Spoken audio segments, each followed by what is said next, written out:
السلام علیکم پیارے بیٹے، کیسے ہیں آپ سب لوگ؟ میں آپ کی میرا اسٹینڈرڈ کالج کے شعبہ اردو سے میرا تعلق ہے اور میرا نام میم صوبیہ عمران ہے اور میں آپ کو اردو کروا رہی ہوں۔ اور آج آپ کا جو لیکچر ہے، آپ کو پتہ ہے کہ جو ہمارا پچھلا لیکچر تھا اس میں ہم نے غزل نمبر جو ہے وہ 1 کی تھی، میر تقی میر کی۔ آج ہماری غزل نمبر 2 ہے، وہ مکمل ہو گئی ہے۔ آج ہماری غزل نمبر 2 ہے جو کہ حیدر علی آتش کی ہے۔ حیدر علی آتش بیٹا جو ہے یہ ان کی شاعری جو ہے یہ بڑی ہی جسے کہتے ہیں نا، ان کی کلام میں بڑا کنات ہے، شکوائے الفاظ ہیں، رجائی پہلو زیادہ ہے۔ لوگ انہیں لکھنوی شاعر کہتے ہیں، لیکن دیکھا جائے تو دبستان لکھنؤ اور دلی کے سنگم پر کھڑے ہوئے یہ ہمیں ملتے ہیں۔ بہت خوبصورت ان کا انداز بیاں ہے، سیدھی بات کو بھی بڑے رنگین انداز میں بیان کرتے ہیں، جس سے کہ اس شعر کی تازگی اور زیادہ بڑھ جاتی ہے۔ بیٹا آپ نے غزل کے جو اس آپ کے کورس میں ہر غزل جو ہے وہ 2 پارٹس میں ڈیوائڈ کی گئی ہے۔ آج ہم غزل نمبر 1 کے اشعار کرتے ہیں۔ بیٹا پہلا شعر ہے غزل نمبر 1 کا۔ ہمارے دور میں خوشگوار راہ میں ہے، خزاں چمن سے ہے جاتی بہار راہ میں ہے۔ دور کہتے ہیں بیٹا گردش کو، میں کہتے ہیں شراب کو، خوشگوار اچھی لگنا لذیذ، خزاں پت جھڑ کا موسم جو ہے، چمن باغ کو کہتے ہیں۔ ہوائے دور یعنی کہ جسے کہتے ہیں نا ہوائے دور میں خوشگوار یعنی کہ لذت بھری شراب سے مہکتی ہوئی جو ہوا آئی ہوتی ہے اس کو کہتے ہیں۔ راہ میں ہے یعنی کہ راستے میں ہے۔ مفہوم ہے بیٹا اس کا، اس شعر میں شاعر کہتا ہے کہ خوش ذائقہ شراب سے مہکتی ہوئی ہوا آ رہی ہے، جو اس بات کی پیغمبر ہے، یعنی پیغام لے کے آ رہی ہے کہ باغ سے خزاں رخصت ہونے کو ہے اور بہار جلد ہی آنے کو ہے۔ یہاں پر شاعر نے خزاں کے اور بہار کے موسم کو بیان کیا ہے، اس کا تذکرہ بیان کیا ہے۔ بہار کا موسم خوشیوں کا پیغام لے کے آتا ہے، چمن میں ہر چیز اس کی وجہ سے کھل اٹھتی ہے، خوش ہوتی ہے، چرند پرند جو ہیں وہ چہکتے ہیں، پھول کھلتے ہیں، کلیاں بنتی ہیں، تر و تازی ہوتی ہے، نئے شگوفے بنتے ہیں، درختوں سے پتجھڑ کے بعد نئی کونپلیں کھلتی ہیں۔ یہ تمام چیزیں جو ہیں انسان کو بہت خوبصورت ایک احساس دلاتی ہیں اور ماحول کو بڑا تر و تازہ اور خوبصورت کر دیتی ہیں۔ شاعر کہہ رہا ہے کہ مجھے ہوا کی خوشبو بتا رہی ہے کہ بہار کا موسم جلد آنے والا ہے، اور ہلکی ہلکی جو بڑی تازگی والی ہوا ہمارے تک پہنچ رہی ہے اور اس کی مہک ہمیں بتا رہی ہے کہ خزاں جانے والی ہے اور بہار آنے والی ہے۔ جیسے کہ بقول شاعر، خوشبو بتا رہی ہے کہ وہ راستے میں ہے، خوشبو بتا رہی ہے کہ وہ راستے میں ہے، موجے ہوا کے ہاتھ میں اس کا سراغ ہے۔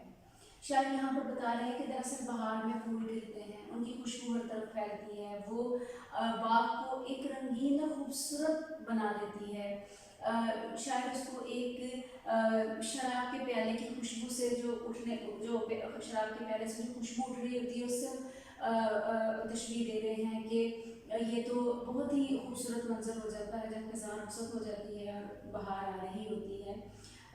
جیسے کہ بقول شاعر، آئے بہار جائے خزاں ہو چمن درست، آئے بہار جائے خزاں ہو چمن درست، بیمار سال بھر کے نظر آئیں تندرست۔ انسان کی صحت پر، اس کی طبیعت پر بہار ایک خوبصورت اپنا اثر چھوڑ کے جاتا ہے۔ تو شاعر کہتا ہے کہ مجھے ایسے لگ رہا ہے جیسے کہ خزاں جا رہی ہے اور بہار کے آنے سے انسانوں کی طبیعتوں پر، موسم پر، ہر جگہ پر ایک خوبصورت تاثر پیدا ہونے لگا ہے، ایک احساس پیدا ہونے لگا ہے۔ بیٹا اگلا شعر ہے، شاعر کہتا ہے، عدم کے کوچ کی لازم ہے فکر ہستی میں، نہ کوئی شہر نہ کوئی دیار راہ میں ہے۔ عدم کہتے ہیں بیٹا موت کے بعد کی زندگی کو، کوچ کہتے ہیں روانگی کو، ہستی زندگی کو کہتے ہیں۔ شاعر کہتا ہے کہ انسان کو چاہیے کہ اپنی زندگی میں ہی سفر آخرت کی تیاری کر لے، کیونکہ اس سفر کے دوران کوئی شہر یا بستی نہیں آتی۔ غزل کا ہر شعر دوسرے شعر سے مختلف ہوتا ہے۔ اس کا مضمون بالکل آپ دیکھیں، آپ نے پچھلے میں بہار کا پڑھا، اس میں آپ نے زندگی اور موت کا پڑھا۔ شاعر کہتا ہے کہ اس دنیا میں ہر انسان ایک مسافر کی مانند ہے، یہ ایک ایسا مسافر ہے جو عالم ارواح سے ہوتا ہے، عالم فنا میں آیا ہے، اور اسی مقام پر چند دن گزارنے کے بعد وہ عالم برزخ میں جا پہنچے گا، اور پھر کائنات کے فنا ہونے کے بعد عالم برزخ سے وہ اسے آخرت میں جانا پڑے گا۔ یعنی ہم یہ کہہ سکتے ہیں کہ ایک انسان ایک ایسا مسافر ہے جو مختلف مسافتیں طے کرتا ہوا جانب منزل رواں ہے۔ اور یہ منزل کون سی ہے بیٹا؟ آخرت کی منزل۔ کسی بھی مسافر کے لیے یہ لازم ہوتا ہے کہ سفر کے لیے وہ راہ جو زیادہ راہ ہے اس کو اکٹھا کرے، یا پھر ایسا سامان ساتھ رکھے جو اس کو منزل پر پہنچنے میں اس کے لیے آسانی کرے۔ یہ جو زیادہ راہ وہ تیار کرتا ہے نا، وہ اس کے لیے سفر میں آسانی دیتا ہے، اور منزل مقصود پر پہنچنے میں پھر اس کو کوئی مشکل نہیں ہوتی۔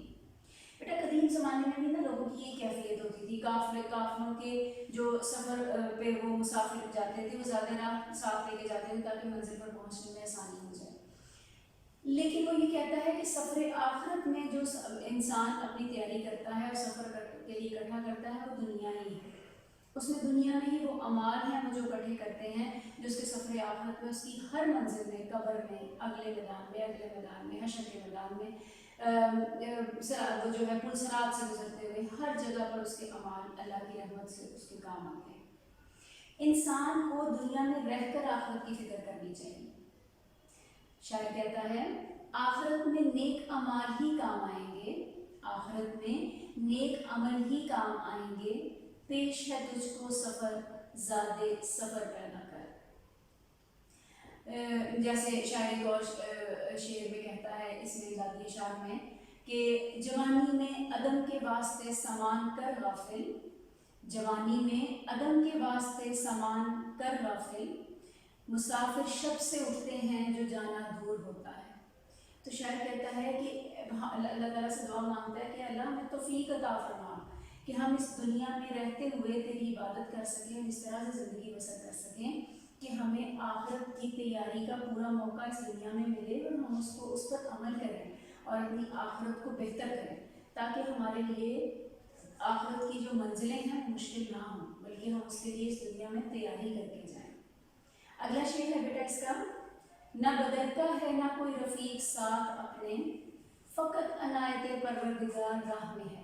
بیٹا بدرکا کہتے ہیں رہبر کو، رہنما کو، رفیق کہتے ہیں دوست کو، عنایت پروردگار اللہ کی مہربانی۔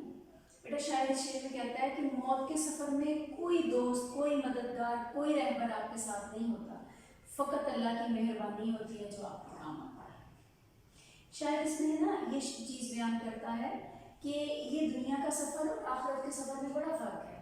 دنیا کے سفر میں آپ کے بڑے ساتھی، بڑے دوست آپ کے ساتھ ہوتے ہیں، لیکن جو آخرت کا سفر ہوتا ہے اس میں صرف آپ کے اعمال آپ کے ساتھ جاتے ہیں اور اللہ کی رحمت ہوتی ہے۔ اللہ کی رحمت کے بغیر کوئی بھی ایسا کام نہیں جو آپ مکمل کر سکیں۔ یہ سفر ہر انسان کو تنہا پورا کرنا پڑتا ہے۔ قبر کی منزلیں ہیں تو تنہا ہے، انسان منہ مٹی تلے پڑا ہے، تنہا ہے، اپنے عملوں کا جواب دے ہے، فقط اس کے ساتھ کون ہے؟ اس اللہ تعالیٰ کی رحمت ہے۔ وہ اللہ ہے جو رحمان الرحیم ہے، حساب لینے میں بھی رحمان الرحیم ہے، اس دنیا میں بھی رحمان الرحیم ہے۔ اور جیسے کہ اللہ فرماتا ہے، جیسے کہ شاعر ایک بڑی خوبصورت بات بیان کرتا ہے، نہ کہیں جہاں میں امان ملی، جو امان ملی تو کہاں ملی، میرے جرم خانہ خراب ہو تیرے عفو بندہ نواز میں۔ اللہ تعالیٰ کی ذات آپ کا ساتھ وہاں دیتی ہے جہاں انسان کی پہنچ بھی نہیں ہو سکتی۔ یہی وجہ ہے کہ قبر کی جتنی منزلیں ہیں، آخرت کی جتنی منزلیں ہیں، ناممکن ہے کہ کوئی شخص بے شک وہ آپ سے جتنی مرضی محبت کرتا ہو کسی مرنے والے کے ساتھ نہیں جاتا۔ وہی ایک اللہ کی ذات ہے جو آپ کے ساتھ ہوتی ہے اور وہ پھر آپ کا پورا ساتھ دیتی ہے اپنی رحمت کے ساتھ، کیونکہ اس کے نام ہے کہ وہ بہت رحمان ہے، وہ رحیم ہے۔ اگلا شعر ہے بیٹا، سفر ہے شرط مسافر نواز بتھیرے، شجر ہزارہ شجر سایہ دار راہ میں ہیں۔ بتھیرے بیٹا کہتے ہیں بہت زیادہ کو، مسافر نواز کہتے ہیں کہ مسافروں پر مہربانی کرنے والے کو، اور ہزارہ کہتے ہیں بہت زیادہ کو۔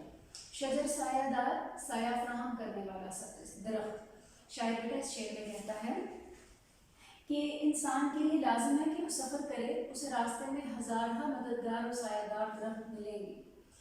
شاعر نے یہاں